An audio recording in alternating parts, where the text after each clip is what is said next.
In this episode, we shall be covering the manga The Novel's Extra. The story's about an author, Kim Ha-jin, who magically finds himself inside his own book, taking on the role of an extra character. He is quite the player and has a close relationship with all the characters. After all, he has created them. He's the guru of the story and knows all the hidden settings and how best to navigate the world he has built. However, things start to take a dramatic turn when he begins to notice inconsistencies in the plot, popping up left and right. As he scratches his head, he realizes that things are not as simple as he thinks. The novel's story goes something like this. The world goes up in an upheaval one day as towers and dungeons appear and monsters come out that start attacking humans. Korea is hit pretty hard in this chaos with the maximum number of these dungeons and towers, where monster attacks are stronger than in any other country, turning it into hell. But of course, where monsters are born,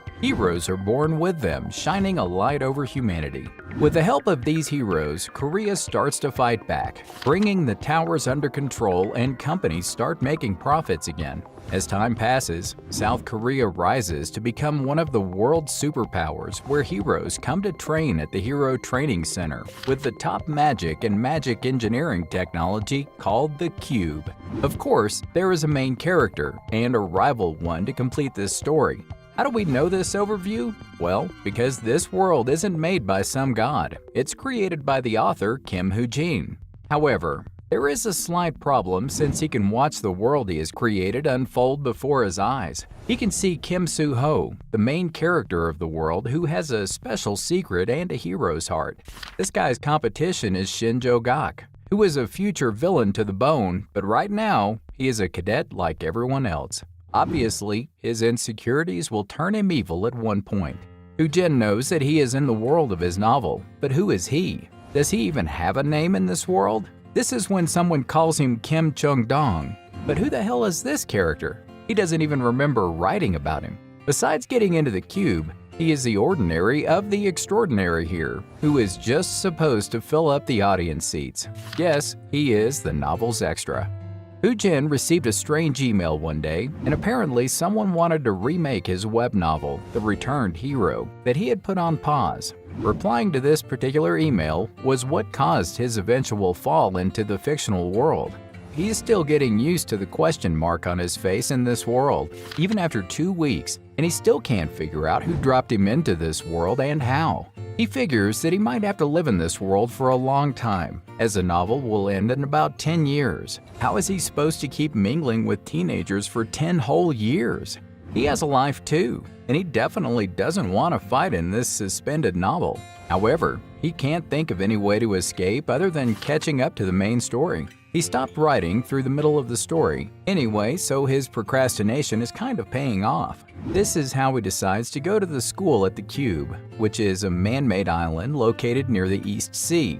Nearly 50,000 people reside there, including the future hero cadets, and is the main stage of his novel. Only top of the top elites are qualified to be Cube's cadets among all the students training to be heroes, with special skills called gifts. Kim Jong-dong, the extra whose body he has entered into, is also a cadet here. Of course, he doesn't know what skill he possesses, as no one cares about the extras anyway. Whatever it is, it better be good though, since he needs to survive in this scary school. He soon arrives at the Class Veritas, which is the center of the Cube arc, including the good and evil characters, as well as the protagonist Kim Soo-ho. He knows that all these characters will form cliques soon, just like every high school, and things are really not looking good. When he walks back to the dormitory in the evening, Jin really wonders how he got through high school the first time around, as it is absolute torture. Soon, he finds a parcel from Cube in his room that has his laptop. As soon as he opens it though, a weird synchronization starts off between the characters Chungdong and Ha-jin. When it's finally done and all the resets are completed, Ha-jin finds that the question mark is finally removed from his face. Ha-jin has finally got his real face, and he realizes that he has just gone through enlightenment, which is basically an awakening that digitizes a character's gifts, skills, and abilities so they can view them. To put it simply, he can see status windows now where he finds out that his abilities are weaker than Chungdong's, but he's still got points instead.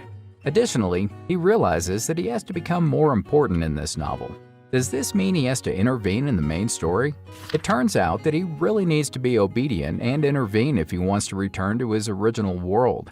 He needs to find the undisclosed information, therefore he has to become strong enough to endure the story. However, the concept of leveling doesn't exist in his novel, so he decides to convert his points to SP, due to which he acquires luck to 9.1, compared to Suho's magic power of 9.0. This is surely something amazing. Before he invests, therefore he needs to invest the rest of his SP in perseverance since he needs to endure the cube bootcamp training. However, playing on his laptop results in an error that doesn't let him modify non-variable stats with his SP. He decides to wait a little to figure out how to work on his tricks, so he goes to the next class where the professor Kim Soo-hook introduces himself, who is a pretty strong fighter himself. He gives all of the students a reality check to work on their grades to survive at school, and takes them to decide their main weapon, which they can't change for at least 6 months. The main characters obviously choose their weapons without any problems, until Ha-jin's turn comes, whose stats aren't enough to wield weapons used by cadets. After putting in a lot of thought, he decides on a weapon that he can quickly adapt to. Hence, he ends up choosing a gun. Professor Soo-hyuk is quite impressed at Ha-jin's choice, as his character is supposed to have used a sword at the military academy. Thankfully, Cube leaves everything up to the cadets, so he doesn't face much problems. After all, a gun is a good weapon for humans who cannot use magic powers in this world. Even though the bullets in this world are called magic bullets, they are infused with mana. Guns have clear limits in this world, which is why they are not the preferred weapon. Secondly, this world is made up of legends and mythology, where historical artifacts actually exist, and weapons are graded on their origins. Guns clearly have no history here, so no one wants to waste their time on them. Of course, it has nothing to do with Ha-jin, who isn't some cartoon main character and has never even touched a sword before. The next order of business is to get his gift, which can be called an ability. Normally, people get only one gift, but there are some exceptions. This is when Suho meets up with Chae Na-yoon at the fitness center, telling her that there is another sharpshooter in their class, referring to Ha-jin. She is evidently not happy after hearing this, and figures that Ha-jin is just stalling before he gives up on being a hero. Meanwhile, Ha-jin actually does end up selecting the sharpshooter gift that works with bows and guns both, and can actually be raised in the future. Moreover, he ends up enjoying his observation and reading class, which is a good sign. But the day's not over, and it's time for some real training, and all the students go to the plaza. They are divided into teams of 4 members there, when Ha-jin is shocked at finding out his teammates. Ha-jin is in the same team as Yoo Yeon-ha, who is among the leading characters of the novel, and is the top favorite to take over Korea's top guild. She's definitely special and cute. She is supposed to clash with Suho in the first half of the novel, but eventually becomes a strong supporter of his, which is why it's important for Ha-jin to connect with her. He decides to find a way to get her attention in this training session, and meets the rest of his teammates, Jin and Hazuki. Ha-jin is already famous in his class for choosing a gun, so that is working in his favor. The coordinates of the monster they are supposed to find are sent to their smartwatches. Therefore, everyone gets ready to start searching. Ha-jin gets tired soon enough, though, and is unable to catch up with the rest of his team's speed. Eventually, they find the Black Hump Octopus, which is the monster they need to fight, and begin their strategy meeting. It turns out that the octopus actually shoots out baby octopi that are quite dangerous, and can turn normal humans into mummies. Yoo Yeon-ha decides to attack the baby octopus herself, and it looks like she's trying to exclude Ha-jin from the team already. Team 5 starts off with their attack on the octopus, and finds some difficulties in trying to actually cause some damage. Poor Ha-jin is trying his best, but he is no match for Yoon-ha, who has unimaginable power, who ranks 7th at the cube. She fights the octopus while Jin runs away. However, soon the dangerous baby octopus starts making an appearance, catching her off guard. This is when Ha-jin finally shoots his bullet at the baby octopus, since he really needs to intervene in the protagonist's stories. His teammates are evidently not happy with his little stunt. Soon, more baby octopi start coming out, so he figures that he needs to attack instantly to perform his best. He uses his gift called the bullet time, which slows time for 3 seconds, which makes their movements slow enough for him to shoot them all down. Meanwhile, the rest of his team deals with the giant octopus and kills it, clearing their monster round in 58 minutes. Team 5 is finished in 16th position among everyone, which is not too bad to be honest. Yun-ha is clearly not happy with the results, though, since Chae Na-yoon has a higher score than her. She has wanted to make sure to split up Na-yoon's family from the start, but with this raid, she's going nowhere. Well, of course, like all girls, she acts sweet with Na-yoon and asks her about the battle, while cursing her inside her head. Thankfully, Na-yoon doesn't think that a gunman like Hoo-jin slowed her down, as he shot most of the baby octopi before they even reached the ground, making her really curious about who he is. Later, Hoo-jin also finds out that luck was in effect in the training session, which has increased his SP and his stats have increased quite a bit from the exercise. Getting involved with Yun-ha does have its benefits, doesn't it? In the evening, Yun-ha watches the recordings of the battle and is surprised at Hoo-jin shooting all those bullets in a matter of seconds, which seems impossible. Plus, she doesn't even remember seeing him at the military academy, making her even more suspicious. However, her analysis is interrupted by a text from Shin Jong-hak, who wants to know about Ha-jin as well. It looks like someone is a bit jealous. The next day at the guild building, where the vice captain Yoon Seung-ha is having a meeting with her buddies, who all want Suho to join their guild since he is so amazing. They move on to Ha-jin though, and find his shooting abilities quite fascinating. However, they decide to let him shine on his own, for now, and observe if he does justice to his unorthodox title or not. Well, looks like this extra is already catching the attention of the major players. It's anti-personnel practical training day on Wednesday, which is carried out with 2 cadets each time. It's easy to calculate results and thankfully less painful because training weapons are used. However, Ha-jin's luck is not on his side, since he is the only one who has to fight against the instructor. Poor guy is so tired, but he can't even surrender. The instructor realizes that even though Ha-jin's posture is amateurish, he is following her attacks with his eyes, using his 1,000-mile eye skill. However, he still has to dodge. Later, Ha-jin tries to do a little experimenting and decides to talk to Yun-ha to see how much SP he can gain from a conversation with a protagonist. However, she doesn't look too interested and warns him against talking to her so informally.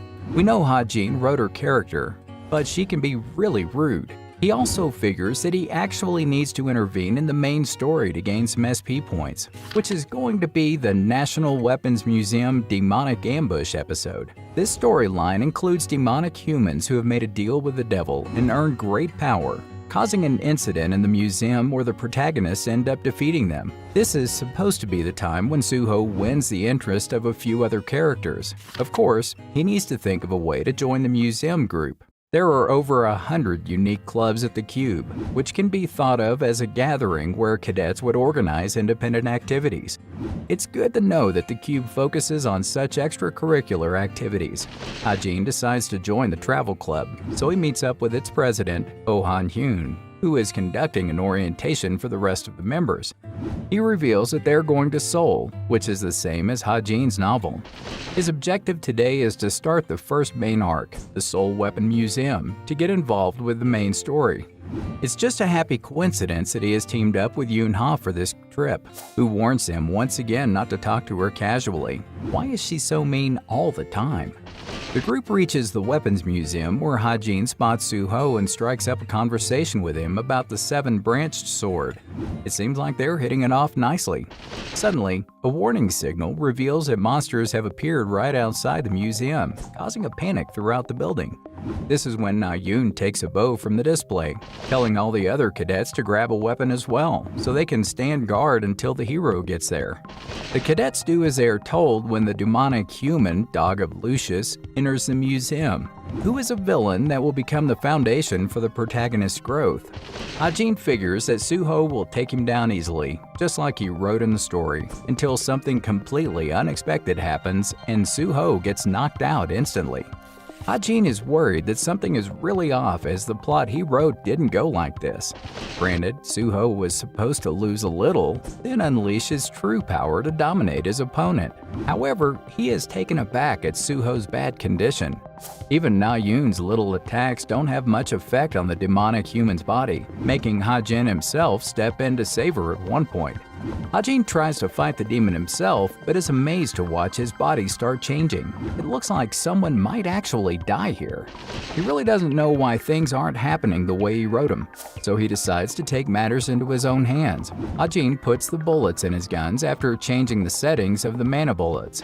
He uses his knowledge to put light attributes in the bullets in order to fight against the dark one of the demonic human, and shoots the light bullet straight at him. Ha-jin buys enough time by shooting the bullets at the demon, while Soo-ho gathers himself enough to grab a weapon from the nearest display. He knows that this weapon's magic power will cut through anything, so he strikes hard enough to kill the demon once and for all. Soo-ho goes over to comfort Na-yoon, when Ha-jin stops him, saying that her brother will be here to comfort her. At least that's what he originally wrote, which surprised her a bit. Soon enough, Vice Captain Seung-ga is informed about the situation in the museum and immediately takes off to talk to Soo-ho. It seems like she has been waiting for this opportunity her whole life. Ha-jin directs her to Soo-ho when she finally reaches the museum, and is a little amazed that he knows about her obsession with Soo-ho.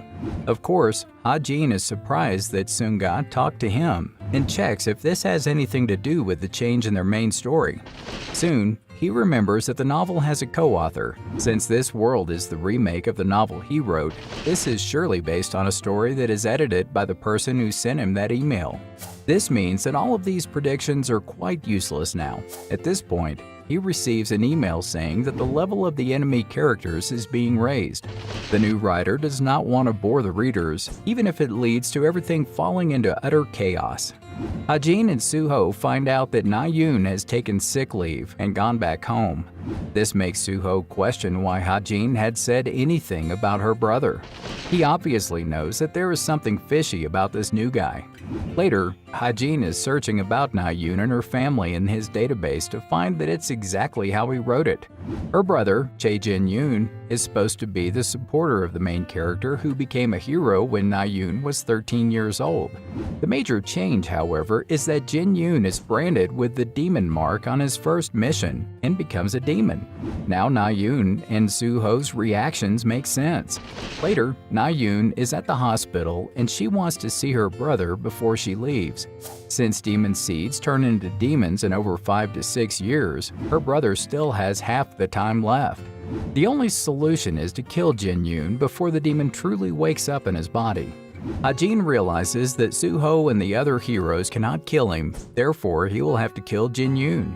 On the other hand, Na-yoon tries to tell her unconscious brother about the eventful day at the museum. However, she's still angry at Ha-jin for mentioning her brother. Seung-ga, the vice guild leader, is playing detective at the Tower of Heroes, snooping around the museum ambush records. She's found the demonic human corpse with light attribute mana, which means someone at Cube can control this power. Seung-ga wants to recruit this person, because who doesn't love a new powerful asset? Ha-jin, on the other hand, has discovered that his laptop is invisible to others, which is great for sneaky research. He got a new function on it called Change in Story that alerts him to any inconsistencies between reality and his novel.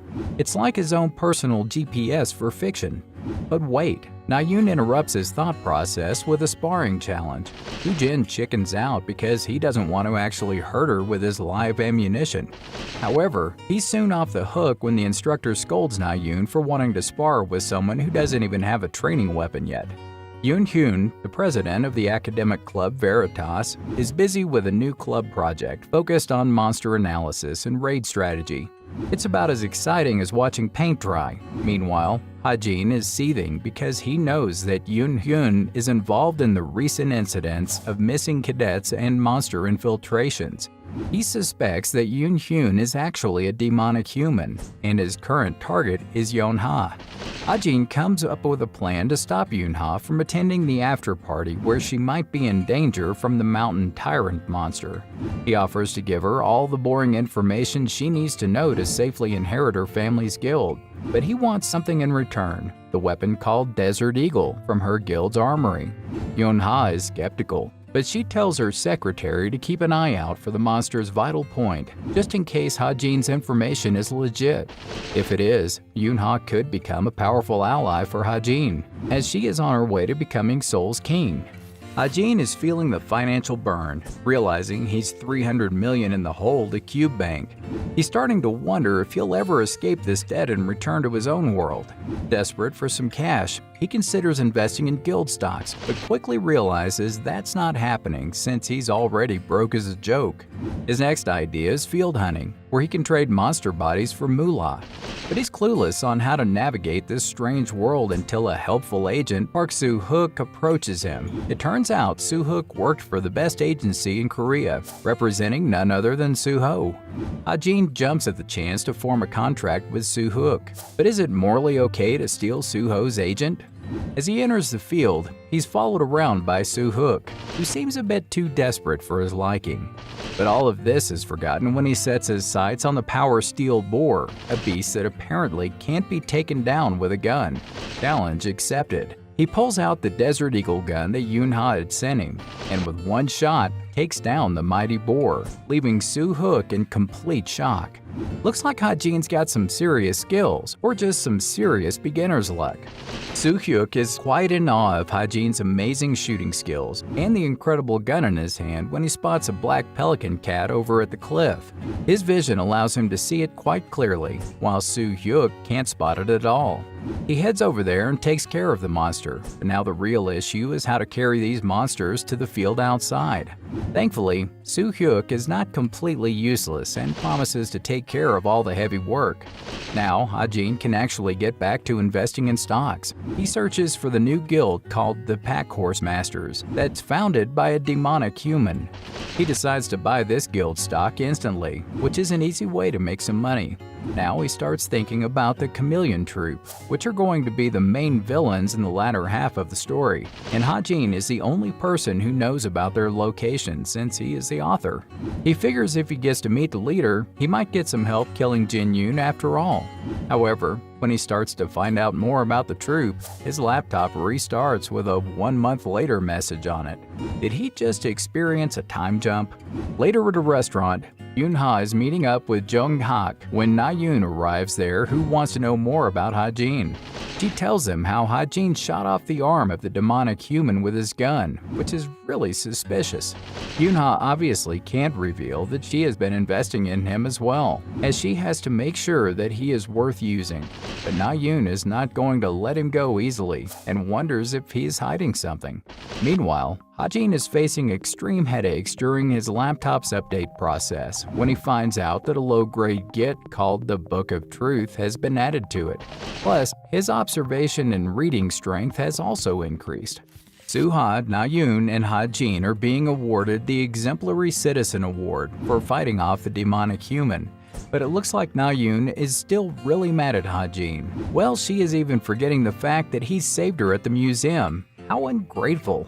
Soo-ho has to intervene between her silly argument and changes seats with Na-yoon to sit with Ha-jin. At least he has some manners and thanks Ha-jin for helping out in the museum.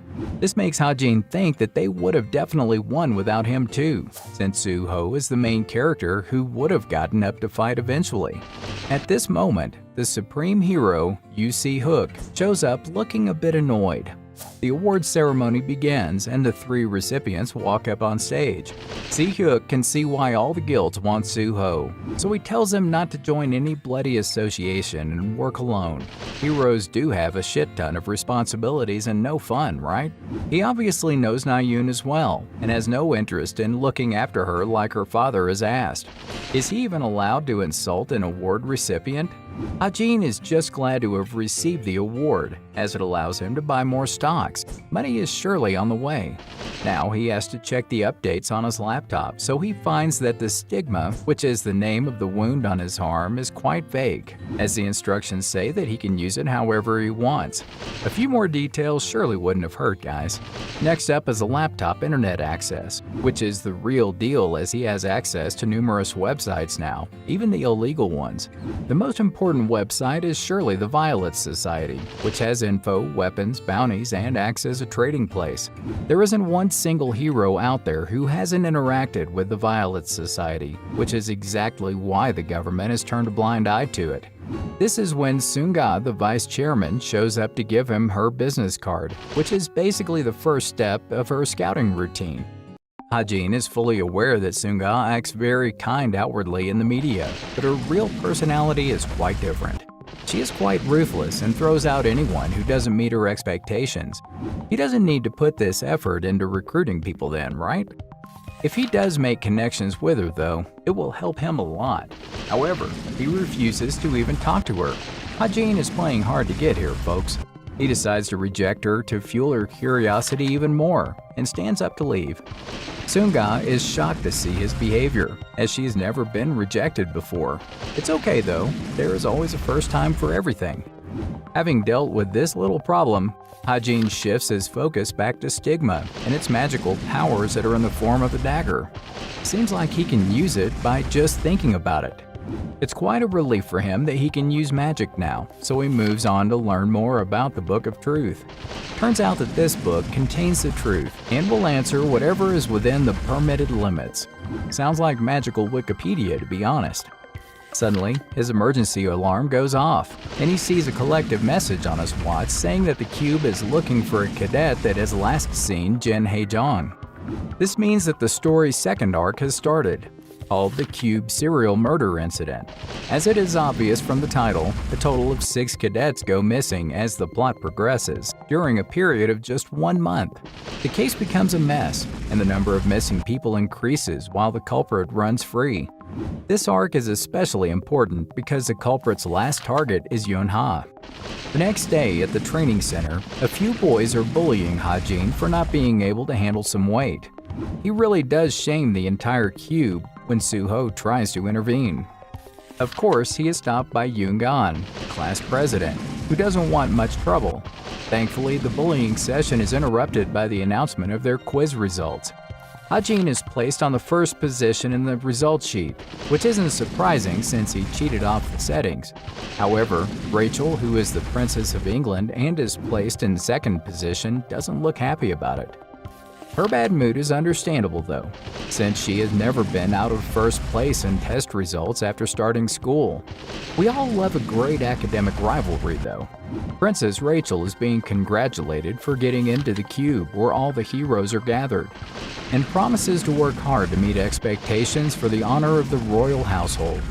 Now she is in the second position though, and looks like she needs to apologize to her citizens. She can be quite dramatic. Maybe she really wants to find out how Hajin studies. Since everyone is praising his answer sheets, maybe she can try to beat all the answers out of him.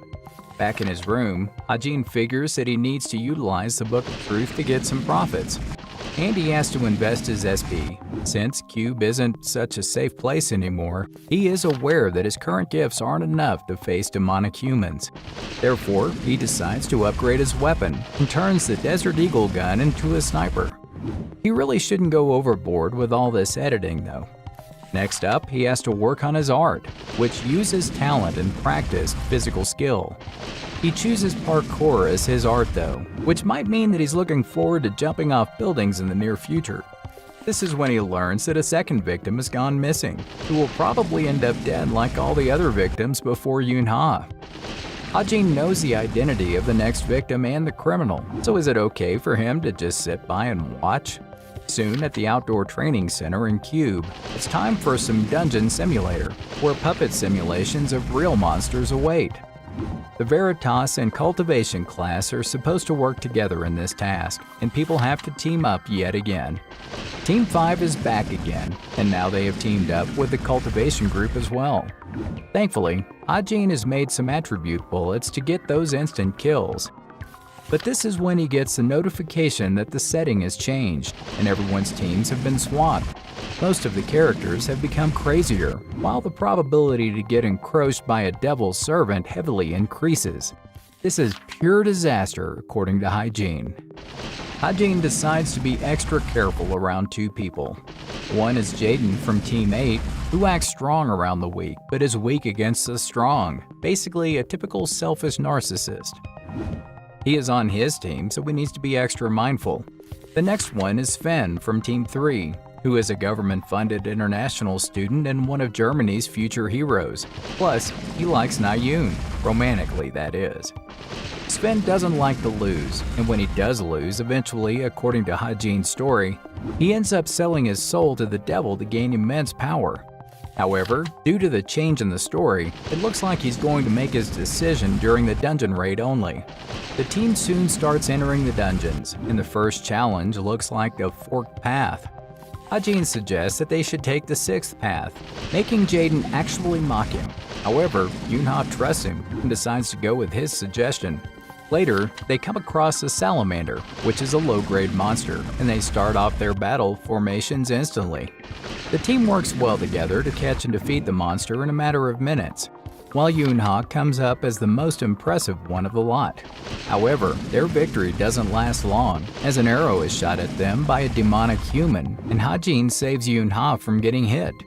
Meanwhile, Sven has actually got hit with the arrow, and Nayoon is freaking out about this, until they see a huge monster appearing before their eyes. Is dungeon training supposed to be this dangerous? As Nayoon's team battles a massive monster in the artificial cave, things are looking quite tough for them.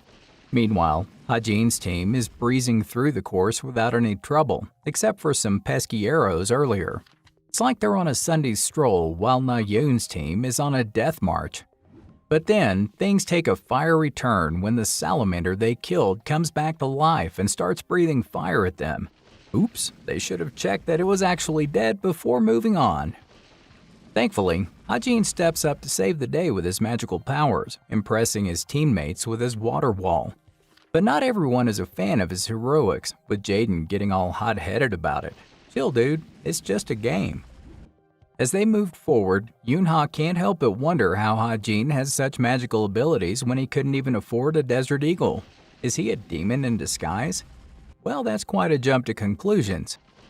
Meanwhile, Nayoon is having a tough time with the monster and decides to hide out until her team catches up. Sven, on the other hand, is having a major pity party and crying about his bad luck.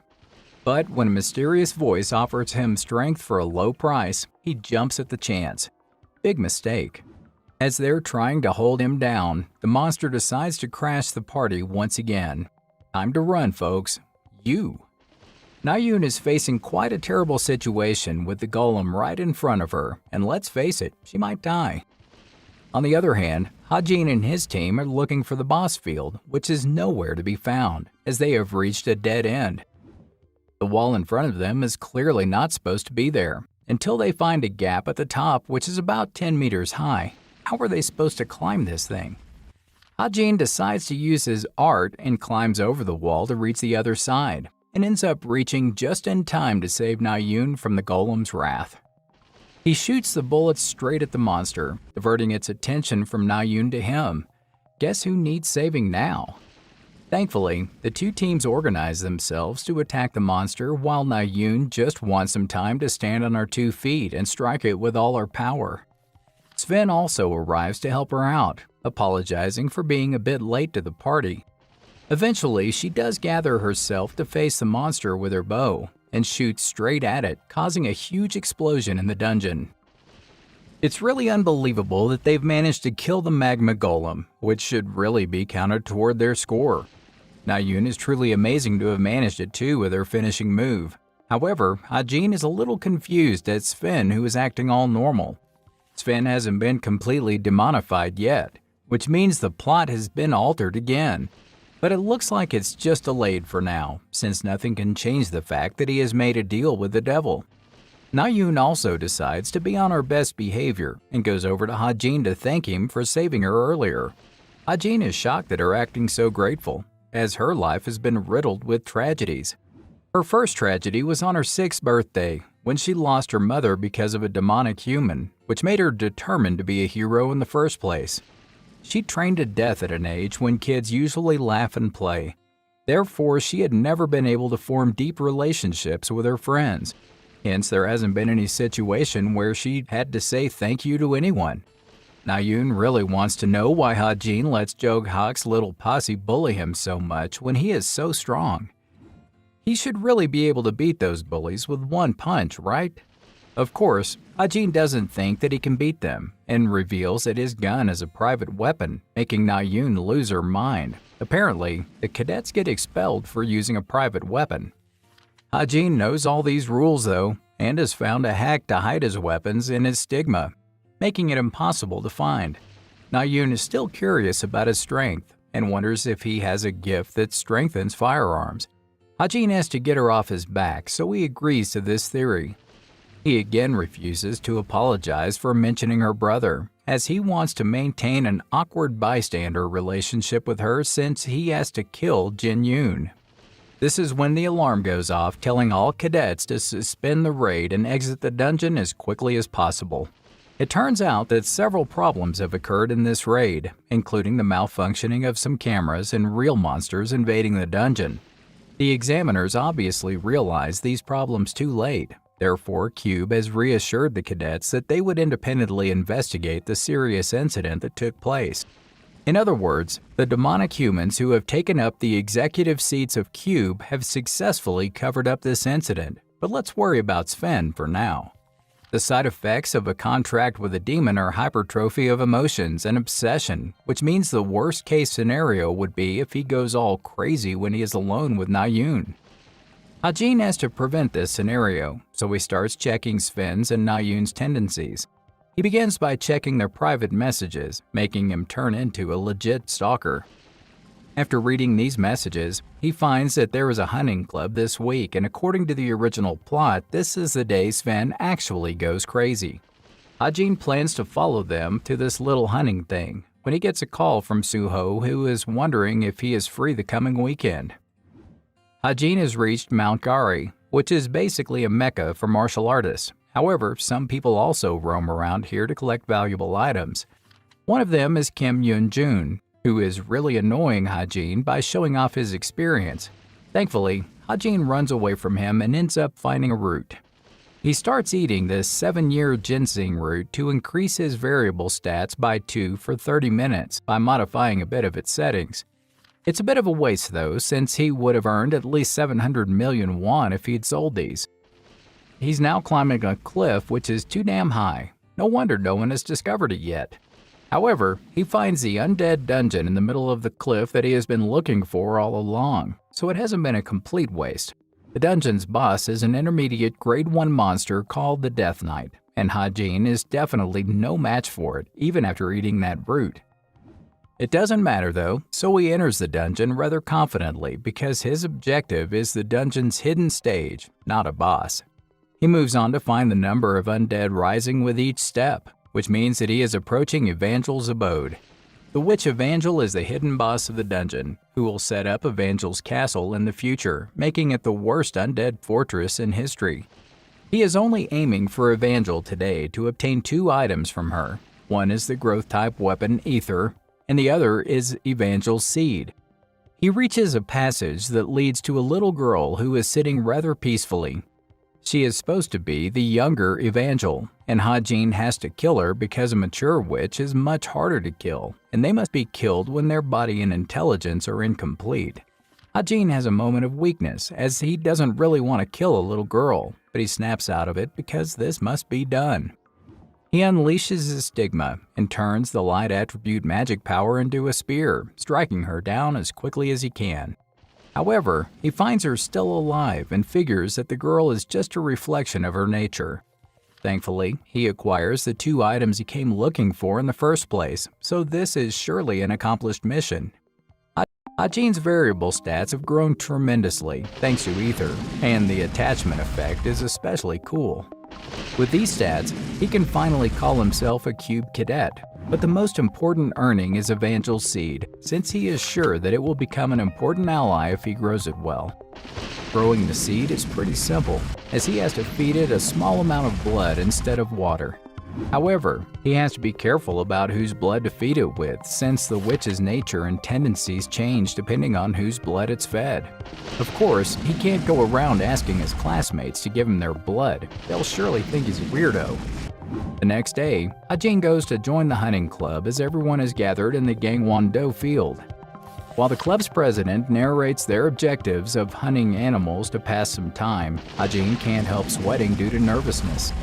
As for today's episode, he only narrated the general ending of his story, which states that Na-yoon gets severely injured, and Sven dies from the aftermath of a demonic human's rampage. This was basically supposed to be a plot device to make Suho care more about Na-yoon. However, the thing that's bothering Ha-jin is the fact that Sven's setting is different from the original work. He hasn't gone full-on crazy, and is even using the power of a demon quite slightly, making him wish that he could take him out right away. Of course, he'd probably lose if he fights him. Meanwhile, Na-yoon thinks that Ha-jin keeps glancing at her direction because he likes her. She's really getting the wrong idea here, since he has only been watching Sven, who is right next to her. Sven tells her to be careful of Ha-jin and hints toward the disappearances at Cube lately. But she disapproves of his accusations, looking like she's warming up to Ha-jin after all. Sven and Na-yoon go together to start hunting, and it turns out that Sven has won their bet after killing the most number of animals. Now, Na-yoon has to fulfill his wish, so he tells her that he wants to go out with her. He could have worked on a more romantic proposal though. Of course, Ha-jin is hiding in the bushes watching their little exchange as he is aware that Sven contracted with the demon of lust, Asmodeus, which has amplified his desires. Na-yoon is a little surprised at this proposal and turns him down since she only likes guys who are stronger than her. She really should not have said this. Sven is a little agitated and declares that she will surely like him if he is stronger than her. This is the right time for him to show his demon side, shocking Na-yoon even more. Ha-jin steps in between them to protect her, using his shield, but Sven is too strong and easily picks up Ha-jin to start choking him with one of his octopus-like arms. What makes it worse is that he keeps declaring his love for Na-yoon while trying to kill Ha-jin, and she is clearly not impressed. She starts yelling at Sven and wants him to let Ha-jin go, while she picks up a weapon and unleashes her true potential in a fit of rage. Na-yoon has dealt with Sven in an amazing way, but passes out almost instantly.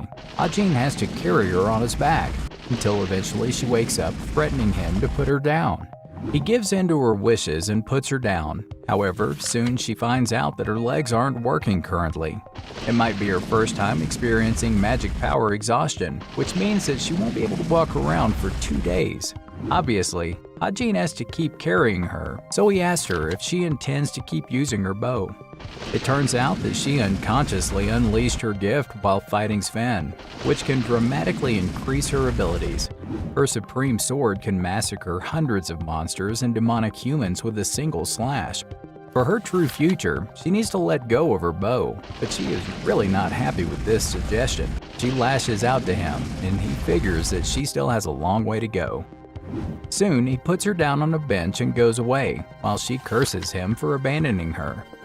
The next day at Cube, every student is talking about Na-yoon's altercation with Sven, who has turned into a demonic human. Rumors surely do spread fast at schools.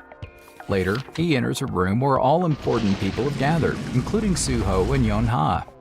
It turns out that Suho had called him a day before the hunting club and talked about Cube entrusting the cadets to investigate the incidents of students going missing. Na-yoon had recommended Ha-jin's name to join their team, since he has good eyes. Therefore, Ha-jin is at their secret meeting today, who is only there to get more SP. Suho starts off by sharing his theory, and the culprit isn't the same demonic human who attacked Na-yoon, and she might be the next target. Ha-jin obviously knows who the culprit is, but he's been waiting for the story to develop to reveal his name.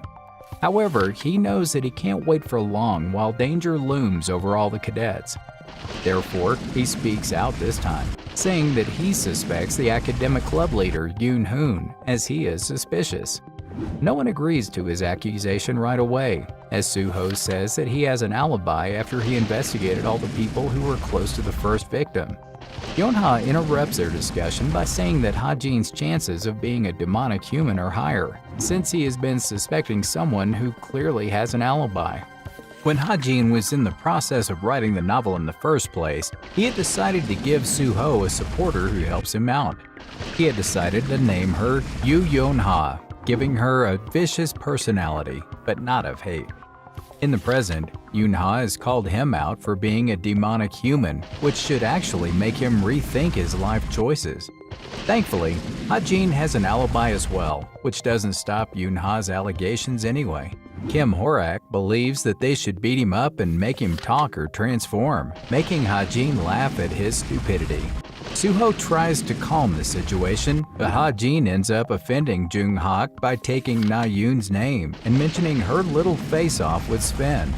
Looks like Jung-hak likes Nuyeon a bit too much for his own good, since he gets furious at the mention of her name from his mouth. Ha-jin starts walking away after making it clear that he is sure about Hyun being the culprit, but Horak attacks him from behind. He successfully dodges his punch, and the two start fighting like little children on a playground. Ha-jin has clearly had enough, and he walks out of the room, while Na-yoon clearly states through a call that she doesn't believe Ha-jin is a demonic human. Ha-jin is going through an emotional breakdown for falling into the novel that he wrote, and also for having emotional disputes with all of the characters. He's truly sick of it all and wants to see his friends and family. He wants to return to his home that has only 1 year left on the contract. Is he considered a missing person in the original world? His emotional breakdown has one advantage though, as he ends up increasing his perseverance stat. Back in the meeting room, Yoon-ha asks Horak if he used his gift earlier against Ha-jin. She chuckles at the fact that a mere sharpshooter managed to dodge the attacks of a martial arts gift. This is when she receives a message from Hyun asking her to meet him before academics club meeting. On the other hand, a very demonic-looking Hyun receives her reply that says "yeah" and laughs in an evil way. Ha-jin can now finally understand why people say you should keep yourself busy in moments of melancholy while he sits in his class all alone. While Suho and Yoongan stare at him, he really doesn't want to bother with these high schoolers now. He wants to stop doing useless stuff and think about getting back home. It looks like Na-yoon has also decided to rejoin Cube even after getting attacked by a demonic human.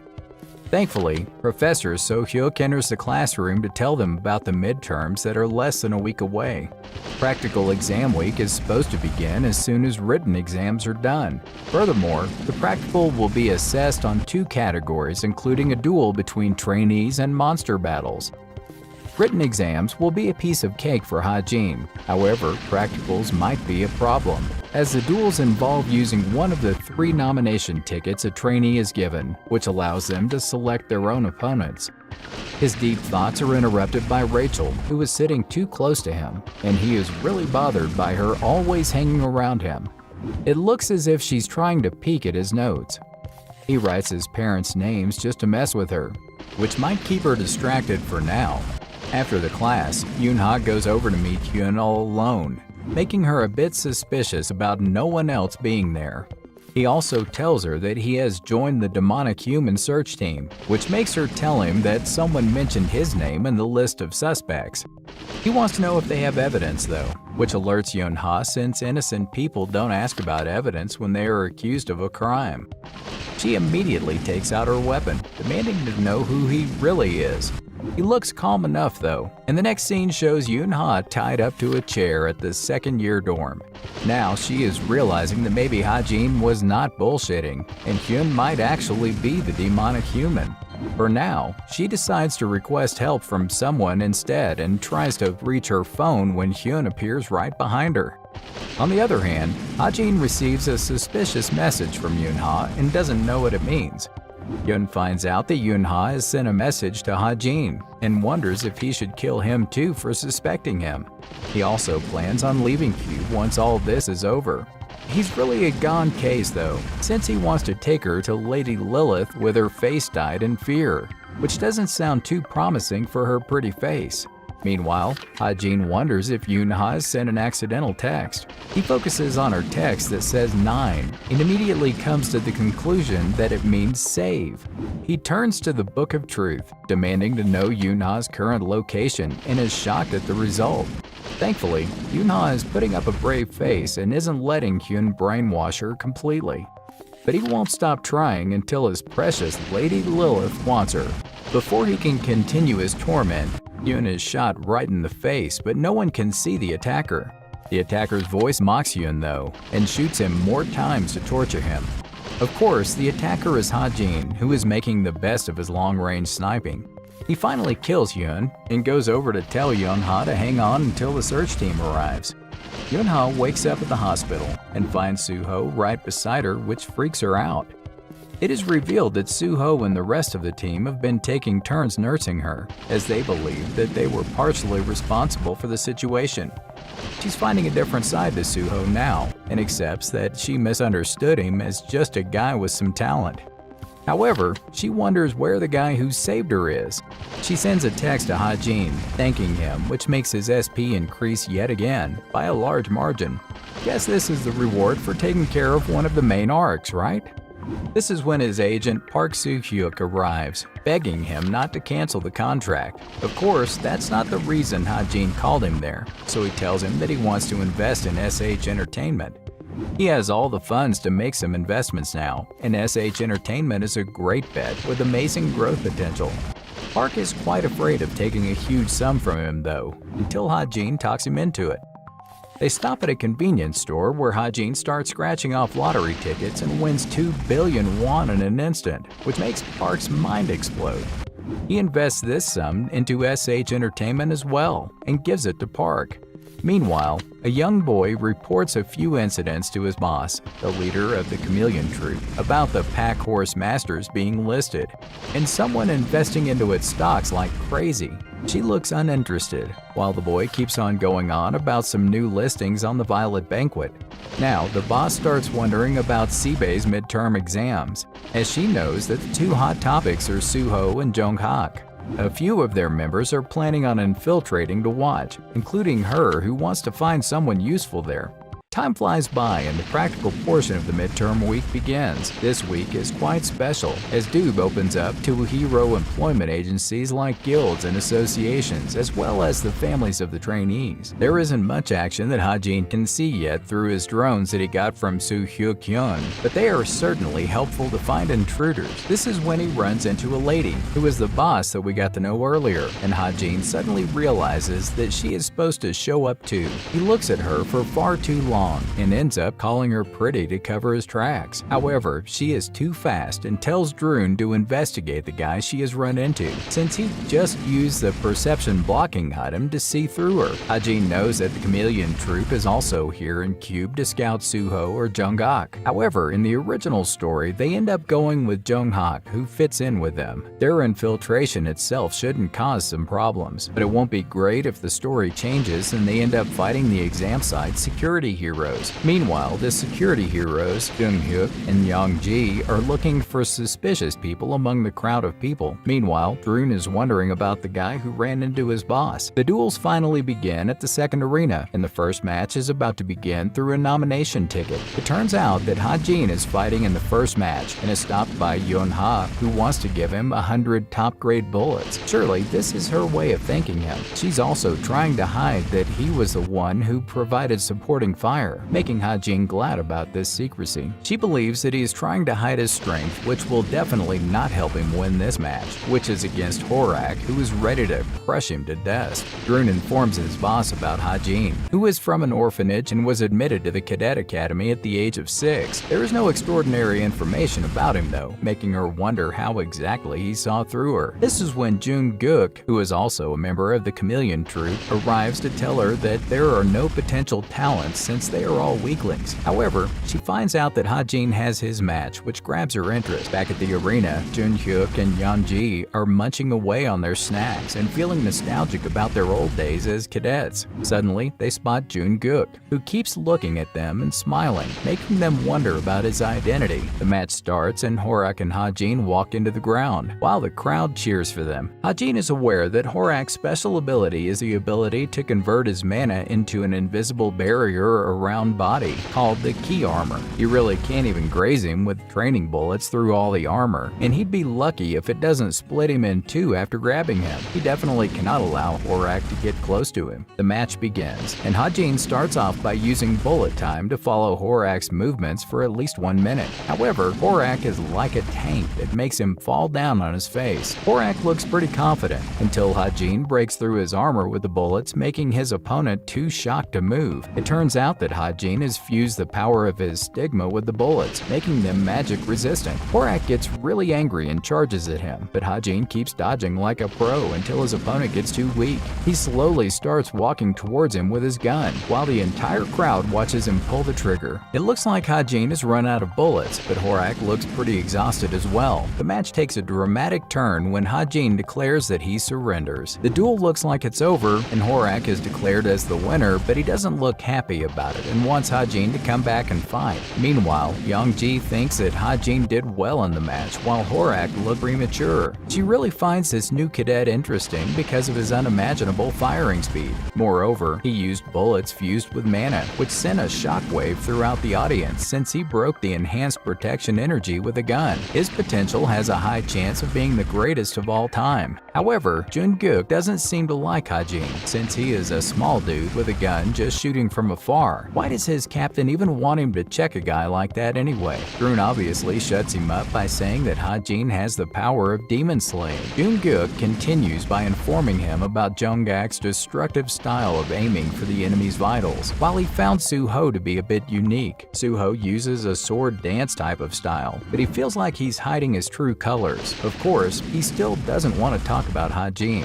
until a guard arrives there telling Jung-guk to leave immediately. Jung-guk doesn't feel like being interrupted though, and breaks the guy in an instant, and goes off on his way feeling too good about himself. On the other hand, the boss is reminding herself of a promise that she made to find the traitor no matter what. Moving on, she tells Drun to check Ha-Jin, Suho, and Jung-gak, but wants Ha-Jin to be the top priority. She wants to see him personally the next day, and the lack of information on him doesn't really matter at this point. It's day 2 of the midterms, and the Arena 1 has scouts from the Blade Guild, as well as people from the Creator's Sacred Grace in the audience. The quality of the crowd is different, since the matches today are between club rankers, which include Suho and Nayoon. The first match is between Nayoon and Rachel, and Ha-Jin knows that Nayoon is supposed to face a crushing defeat against her opponent, because she is using a bow that doesn't suit her talent. The match begins and the two girls start clashing straight away, while the boss comes to sit beside Ha-Jin, who knows her as a wanted criminal. She has been blacklisted by the Hero Association, and he is the only person in the world who knows her name since he created the world. Rachel wins the match, while the boss starts off her conversation with Ha-Jin, telling him that she saw his match against Horak. She is curious about the ability he demonstrated during the duel, and gives him one of her fake identities, which says her name is Li Zhaofeng. She heads out after handing him her card, telling him to give her a call sometime. Ha-Jin is a little confused about her seeking him out though, since she is supposed to be busy with Suho and Jung-gak. On the other hand, Suho has also managed to win the duel, and people can't stop praising his amazing skills. Later, Ha-Jin finds Nayoon crying behind the bushes, and realizes that this is the point in the story where Suho is supposed to cheer her up, after which she catches strong feelings for him. However, he knows that she needs to change her weapon, so he texts her, suggesting she change her focus and shift to a sword. This is when Suho appears to cheer her up, but she is too angry at Ha-Jin's stupid suggestion to let him say anything. Ha-Jin watches the footage from his drones and finds the one where Jin-guk killed the guard quite brutally. He wonders if he is from the Chameleon Troop, and figures that he is one of the demi-humans who kill people without any hesitation and are involved with laws and rules. They aren't lawbreakers because they possess immense strength, just like heroes, therefore they are the villains. However, Ha-Jin decides to not just focus on the villains that are in his original story, as he doesn't really know what kind of villains might appear. The monster battle of the midterm practical is being held at the examination center, where Jin Ju-hwa introduces herself as the mage in charge of supervising. She starts off by explaining what the exam will be like, and shows them the place where the cadets will battle the monsters that are summoned by a mage. The test is supposed to be really dangerous, and the cadets might actually lose their lives if they don't surrender quickly when the test gets too hard for them. Team 1 steps in for their test, while the other cadets sit in place to analyze analyze them. The monster battles start, and the advanced ghoul monster is summoned in front of Hazuki from Team 1. Next, Yonghan and Nayoon also go through this exam and end up defeating the monster. It's not truly as easy as they make it look. It's Hajin's turn next, who is facing the summoned monster called Cromwolf, so he starts off by shooting bullets at it in a classic way. He might actually win. However, a sudden earthquake-like shock sends a wave of panic throughout Cube. Junhyuk is on guard, while Yongji tells him to be on his toes since one of the guards got killed the previous day. He goes on to investigate the origin of the jolt that Cube just faced and reaches the ocean floor to find a guy with a weird beard there. The new guy looks ready for a fight, and regretfully, the exam has to be stopped midway. Hajin and his team are told to evacuate the building where they're classmates, making him wonder what exactly is happening out there. Hajin is hiding from the Cromwolf monster since the summons haven't been canceled yet. He's sure that something's really wrong here and wonders if the demonic humans are within the dispatched mages. This is when he spots Rachel coming face to face with Sir Lancaster, and this is one story that even Hajin doesn't know about. It turns out that Sir Lancaster has also sold his soul to the devil, which is quite obvious from his black expression. Sir Lancaster doesn't believe that he has sold his soul, since a new lord has simply taken in his soul that was betrayed by the very country he devoted his life to. He's surely really bitter. It's meaningless to talk any further though, which is why Rachel takes out her weapon and charges at him. However, she is shocked to find her sword go through his body without causing any harm. It's really fortunate for him that his body is elsewhere, and coming there is just his way of having fun. It truly is so chaotic outside that no one will have time to think about what's happening inside. He's actually enjoying her helpless state, while remembering holding the dead body of the person he cared about. He's mad at the whole Imperial family for being such entitled brats. He has had enough of talking and turns into a Sandman to attack Rachel, who tries to defend herself. His attack is too powerful, and Rachel struggles against him for a long time. She decides to aim for an opening, but her plan doesn't work when she gets disarmed while he tries to finish her off for the last time. This is when Hajin comes through the broken wall with a transformed Desert Eagle into a shotgun mode, aiming straight at this Sandman figure. His timing is truly impeccable. Sir Lancaster is dead only after one shot from Hajin. Well, it's not a surprise, as this shot used up 250 SP. Rachel is amazed at him, since she recognizes that he is in her class. He even goes over to her to clean all the blood from her wounds, and ends up obtaining a cube ranker's blood for his seed without even trying. The mage in charge finally comes in as well to find the two cadets injured in the exam hall, and decides to save them immediately. However, she really wants to know who would even hurt these cadets. Yongji also finds Junhyuk by the ocean and asks him about the Amugi monster who attacked him. Well, she has taken her sweet time to get there since it has already been chased away. He revealed that the intruder chased it away after the Amugi was too furious, yet he was able to use brute force to chase it away. He's definitely incredibly strong. Youngji doesn't believe a word he's saying though, and he doesn't care and tells her to put out a search for the intruder, as he believes that he's the suspect in the police station murder.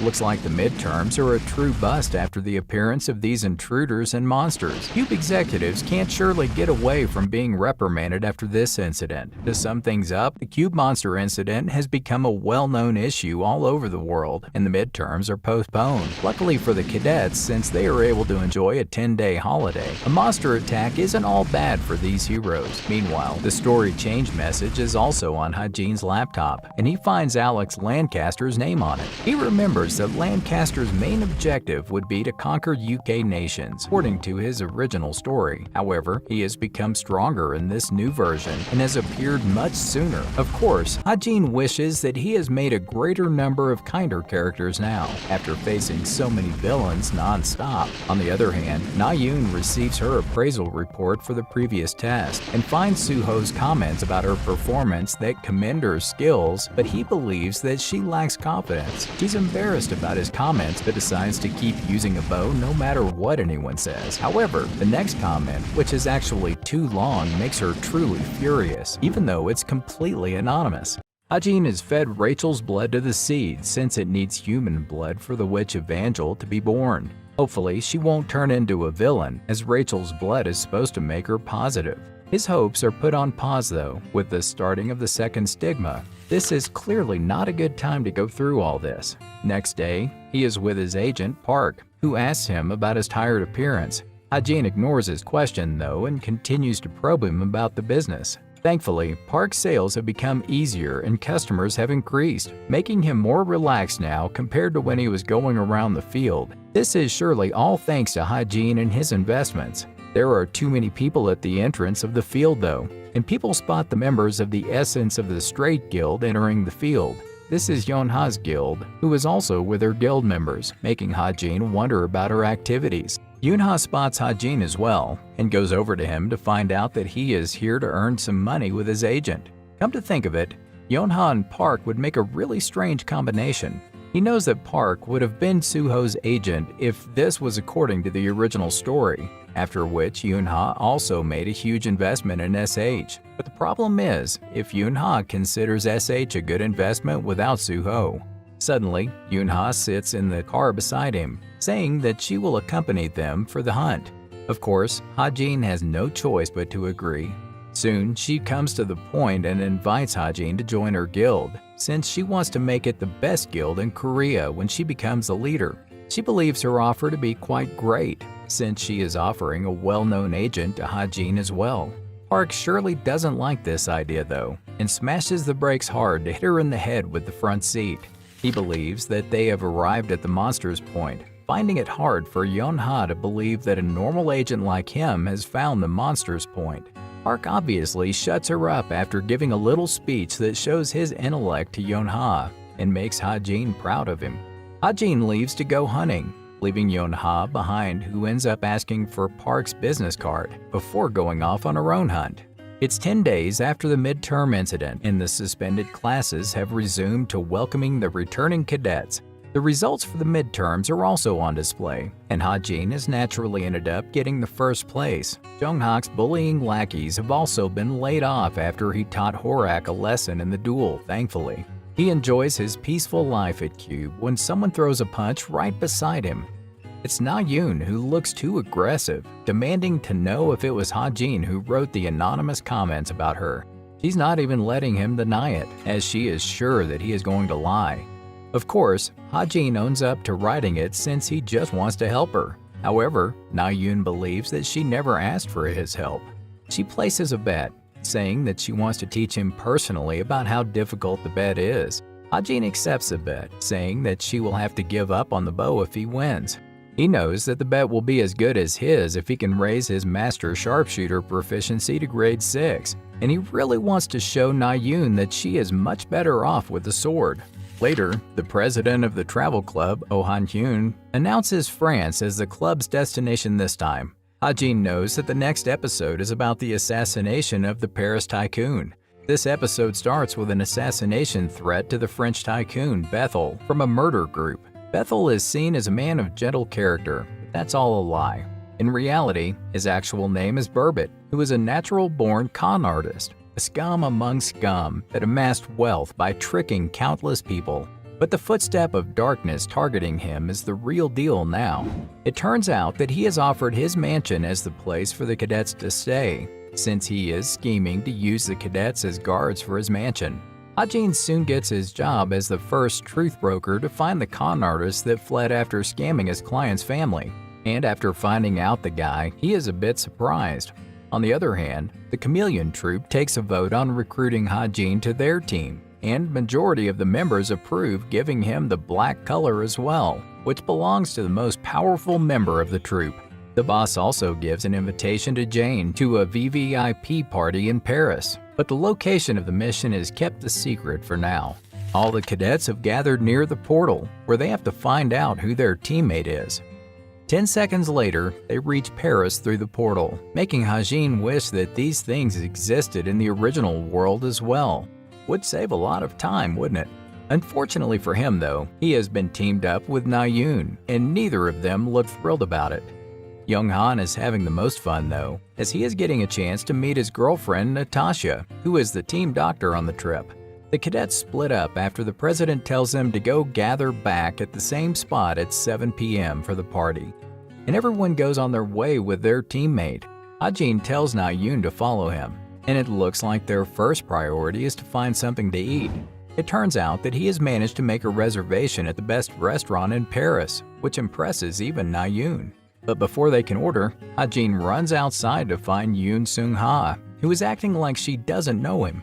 Soon, he finds out that Jane and Seung-ha have become acquainted, which is why she is in Paris. This story change makes sense, as both of them were in the Holy Grace of God Guild, where Seung-ha called Jane a friend. However, Jane betrayed her at the most critical moment, whose true identity was the Chameleon Troupe's Yellow, Jane Valérine. Meanwhile, Seung-ha can't wait to meet her old friend Jane, as she believes that she will definitely attend the party. It looks like it's no time to put this ill-fated relationship to an end.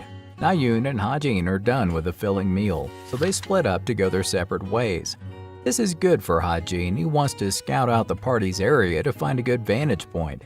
He never slacks off on duty, does he? The party begins in the evening, and every cadet looks like royalty in their shiny gowns and suits. But Ha-jin is the only one who is looking at the building from the outside, keeping a close eye on all guests. There are no major changes to the main story so far, and his only job today is to help the story progress smoothly. Of course, things can't go too well when he spots a magic portal which can only be opened by djinns. He is sure there is a djinn somewhere in the party, since he was already warned that the djinn group Evil Society is going to be participating in the Paris episode to go after Homer's ring, a mythical artifact. Evil Society is a horrifying djinn group centered around their leader Kim Hak-pyo, and they have taken part in countless atrocities in the world, including wars, artifact robberies, and terrorist attacks. The co-author looks bloodthirsty for roping in such a dangerous group, but Ha-jin is determined not to let things go his way. His first order of business, though, is to find Jane. On the other hand, Yoren has reached the location of the mythical artifact, who is Seung-ga's secretary. Seung-ga reaches just in time to stop him from stealing the artifact and reveals him to be Jane in disguise. She's not letting her old friend fool her twice, and the two start clashing when Seung-ga's attack is stopped by Yeon-ha, who wants them to take their lovers' quarrel somewhere else. Yeon-ha reveals herself to be one of the hero cadets from Cube before Seung-ga breaks her whip that has been holding her sword. While Jane makes a run for it, Seung-ga chases after her to finish her off. When she finally makes Jane fall on her face and is about to kill her, Soo-ho regretfully stops her from doing it. These cadets are really getting on her nerves now. She wants Soo-ho to get lost, who is determined to stay put and not let anyone get drawn into their stupid fight. Hearing his little speech, she fights him off but ends up realizing that Jane has managed to run away. Of course, Jane can't get away before a demonic human with numerous tentacles appears in the hall, looking quite happy to have found Homer's ring, while Ha-jin still watches from outside. On the other hand, Na-yoon looks a little lost in the streets of Paris and is trying to call Yoon-ha to come to her rescue, but it seems like Yoon-ha is busy somewhere else. Back at the hall, Seung-ga wants the demonic human to put Homer's ring down and is shocked to find that she belongs to the Evil Society. Now that the Evil Society has the ring, there's a really low chance for the heroes to get it back, even if every one of them works together. Ha-jin already has a plan B to rectify this situation and throws a magical rope-like thing to grab the ring from outside the window, leaving the demonic human screaming with frustration. Ha-jin's troubles are not at an end, though, when another member, Sidious, of the Evil Society appears to grab the ring from him. Sidious looks impressed with the technique he used to steal the ring, but since he is so full of tricks, Sidious can guess that he is the person who is giving them trouble in their perfect plan. He doesn't have a choice now, but to take the ring by force and reveals his magic sword that costs at least several $100 million. How is it the right time to show off? Ha-jin is aware that the sword is the best possible sword for a demonic human like him, since he definitely has an exponential increase in mana after contracting with the demon. He tries to do something about the sword, however, Sidious is proving to be quite fast for him as he keeps dodging his attacks. Ha-jin tries to have a talk with him, but Sidious knows that he is just trying to buy some time. He isn't worried though, as he knows that Ha-jin is weaker than the other cadets fighting inside the mansion. He decides to kill him instantly and get it over with, However, he finds that his sword is not working anymore. Turns out that Ha-Jin's extreme luck has activated and has weakened the magic sword. Moreover, Ha-Jin uses his remaining stigma and changes it into light mana to shoot Sidious right in the face. Meanwhile, Na-Yoon has given up finding the party location after getting lost and is chilling on a bench when she notices the police cars that have been quite noisy for a while. Soon, she finds Ha-Jin at the bench beside her, who passes out instantly, which gets her really freaked out. Ha-Jin is dreaming about the real world, where he just finished the CSAT exams and his parents are comforting him for messing it up. Later, he wakes up in a strange room, having no idea where he is. Ha-Jin has completely woken up to find Na-Yoon screaming at him for being too heavy to carry when she is asked to step outside. Natasha tells him that he just has some mild exhaustion, and he finds out that he is in his room at the mansion. He's more worried about the episode The Assassination that's about to begin, and is glad that he woke up before the case began. He really needs to get his priorities straight. Thankfully, Natasha and Na-Yoon leave, while Suho stays behind to cut some apples for his roommate. Ha-Jin also finds out that Jane has safely escaped from the party after the Jin also ran away. Ha-Jin starts wondering about Suho's righteousness as a protagonist, but can he really overcome a difficult situation that is being distorted by an unknown being? Can he really send Ha-Jin back home? They start discussing about Na-Yoon's archery and her need to change her weapon, and it looks like the both of them share different opinions in this regard. On the other hand, Na-Yoon is also really angry at Ha-Jin for pissing her off once again when everyone hears a person scream. The next scene shows the tycoon, Bethel, dead in his bed in a pool of blood, while his maid keeps screaming. All the cadets are wondering where the scream came from when Suho literally jumps from the 3rd floor to the ground to find that Bethel's been murdered. Technically, he should have broken a bone or two after such a high jump. Natasha declares him dead already and tells the cadets to return to their rooms when Ha-Jin turns on the lights and goes over to the dead body. When Natasha tries to stop him, he just points his gun at her, declaring that she is lying. Apparently, Bethel isn't dead since he's the villain who deceives people with his fake death to escape the crisis he is in. Ha-Jin also knows that he joins the demonic humans, but his villain role is highly improvised. Therefore, even Ha-Jin doesn't know what the future holds. He decides to tell everyone about Bethel's plan, proving that his wound is too shallow and shows everyone that Bethel is actually a con artist named Burbot. He decides to count to 3 before shooting straight at Bethel to prove that he is just acting, when Natasha comes in between to save him, revealing that he is actually her father. Moving on from the family drama, Ha-Jin tells the butler to call the heroes since they have caught a wanted criminal. Natasha is arrested while her father is taken to the hospital, as their assassination incident is revealed to be a self-fabricated scenario so that Burbot could get away from his crimes. Natasha's boyfriend, who is a cube cadet, helped them foolishly by bringing the plant that makes people go into suspended animations. Burbot had even bribed the police to switch his body when he got transported, so that he could be dead on paper. However, that's no longer the case, since Burbot is now arrested by the heroes, making Ha-Jin glad that his first task is completed.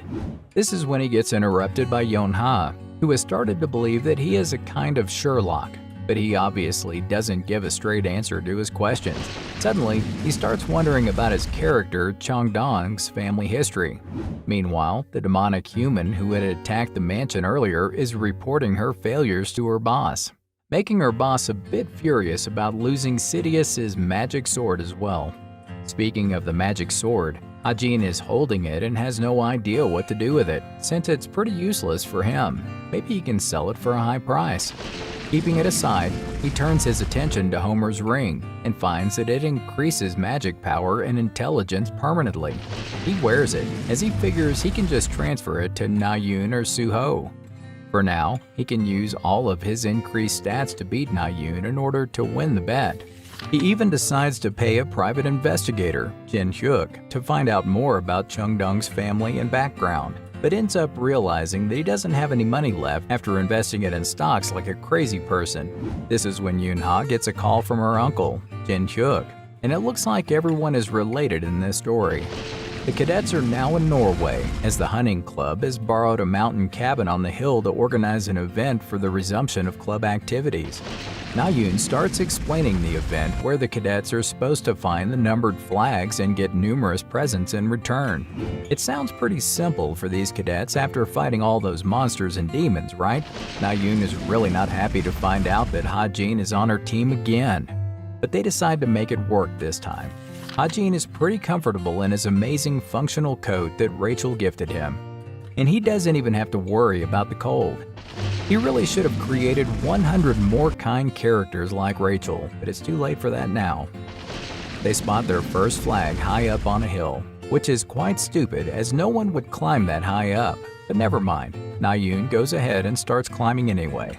Thankfully, Ha-jin has a better plan and throws his knife infused with mana to grab the flag without even moving from his spot. Their reward turns out to be Sunga's contact details, and Ha-jin doesn't mind giving it to Na-yoon right away since he already has her number. On the other hand, Yoon-ha is trying to figure out how Ha-jin knew about Burbot being a criminal since he had no point of contact with him. She comes to the conclusion that he just memorized the global wanted criminals list to find that culprit that did something wrong to him in the past. Since he is an orphan, it could have been that his parents were murdered. However, she decides to dig deeper into his past to get the opportunity which will put herself in an advantageous position when she tries to recruit him into her guild. This is why she calls up her uncle Jin-hyuk, hiring him to investigate everything about Ha-jin's past and background with his abilities to experience the past.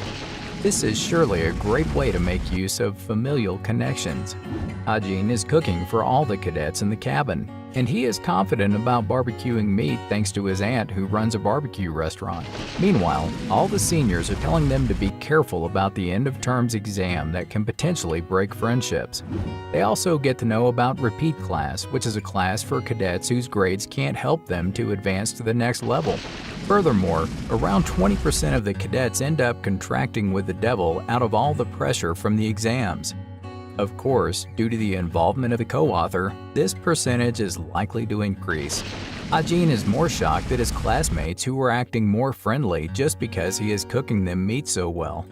After a night of chilling, Ha-jin goes out to find information on a con artist named Jerome Miller, which is requested by one of his clients. As a result, he earns more money, so it just makes it worthwhile. This is when Na-yoon arrives to talk about their little bet, revealing that there's a news article about Ha-jin in France, which is calling him a Korean Sherlock. On the other hand, Jin-hyuk is experiencing the past with his abilities to find out more about Ha-jin, and watches as a young girl puts a baby down in front of the orphanage steps. Who the hell is she supposed to be? Jin-hyuk is a little flustered after watching a young girl put the baby Ha-jin down, and not being able to find out more about his parents. He couldn't find more though, as it was all covered in a weird fog. He finds out that even the top rank of the Violet Society has put in the request to find out about Ha-jin's past with a deposit. He's now certain that this is the Chameleon Troop's request. Back at the Cube, Professor Soo-hyuk tells the cadets about the final term exams, which would be much harder than the midterm. Midterms obviously had more entertainment, but the finals would be held at a certain remote island in Korea, where a survival exam would be conducted while the cadets have to fight off all the monsters and beasts. Na-yoon comes to remind Ha-jin about the bet. Yet again, they go to the archery center to finally get down to it with a large audience waiting to watch them. They start off with 100 meters, and their objective is to hit the target that the target launcher throws. Na-yoon begins to shoot and hits the targets, while Ha-jin has not even started to use his bow. The audience naturally laughs at him for his stupidity. However, he shuts everyone up by shooting the arrow straight at the target and hitting the bullseye while Na-yoon's mouth drops open. She clearly didn't expect him to be this good. A few years ago, when Na-yoon was just a little kid, she went over to her master to change her weapon to a bow. She was even ready to ignore the magic sword that he had given her, which made him furious. However, he obviously let her change her weapon after telling her to think about her decision carefully. Back in the present, Ha-jin and Na-yoon's match has already reached the 400 meters mark. Ha-jin is truly doing better than everyone expected, and he is even looking quite relaxed despite being in a psychological war. This is when Na-yoon misses the bullseye, while Ha-jin provokes her even more by calling her scared of using a sword. He even goes so far as to tell her that she won't be able to kill even a single demonic human or avenge her family if she keeps using a bow. His comment actually gets to her this time, and she shuts up, missing her target, making Ha-jin win the bet at last. Later, Yeon-ha finds Na-yoon crying about Ha-jin mentioning her family once again, so she decides to fix their relationship for her own benefit of recruiting both of the talents into her guild. Yeon-ha tells her that Ha-jin has no family, which is he relates to her and wants her to have a good life. This makes Na-yoon actually think about all the times Ha-jin has helped her, and she looks quite determined now. Maybe she has finally made a decision for herself. Jin-hyuk tells Yeon-ha that there is definitely something up with Ha-jin, and he might even turn out to be related to an illegal organization. However, he doesn't mention the interests of the Chameleon Troupe. Yoon-ha tells him to keep looking into him, as she has definitely made up her mind to bring him to her guild. Looks like her uncle is just going to have to work harder now. On the other hand, Ha-jin is hiding from everyone after the rumors of the archery competition spread throughout Cube, and ends up finding Na-yoon training with a sword with much shorter hair. He even compliments her for the new look, and goes on to start his own training. This makes her wonder how he feels about switching from a sword to a gun, and ends up using too much of her magic on her sword. Later, Ha-jin is doing some online shopping for his trip to the island for the final exam. Suddenly, he remembers that he needs to feed Evangel's seed, and notices that it's really gotten big. Maybe it's even about to be born, and he might soon be in charge of taking care of a 3-year-old Evangel. On the other hand, the Chameleon Troupe's boss is planning to disguise herself as a cadet and infiltrate the finals personally, since she wants to see someone's ability and get some mysterious thing from the exam location. She enlists Jane's help, who disguises her as a cadet after giving her some information about the cadet's eating, sleeping, and talking habits. Soon enough, she is at the cube disguised as the cadet and surrounded by her silly friends. It doesn't look like she is enjoying herself, however, she needs to play along. This is when Ha-jin shows up and sees right through her disguise, which makes him wonder what the boss is actually doing there. Does the boss know that Ha-jin has figured out her secret? Will Na-yoon start realizing her true potential after changing her weapon? What does this strange island have in store for all the cadets for the final examination? What secrets will Jin-hyuk discover about Ha-jin's past?